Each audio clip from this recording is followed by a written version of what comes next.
माझे नाव ईश्वरी भगवान फुगड्डे आहे। आज माझ्या शाळेचे नाव जिल्हा परिषद प्राथमिक शाळा पाटोदा आहे।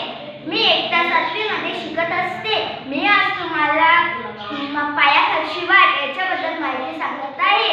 पायाखालची वाट हे पुस्तक आमच्या वर्ग शिक्षिका कुमारी प्रमिला हरिभाऊ वासकर यांनी लिहिलेले आहे। हे आम्हाला दिवाळीसाठी वाचण्याकरिता आमचे टीचरनी दिलेले आहे। मी हे पुस्तक वाचले।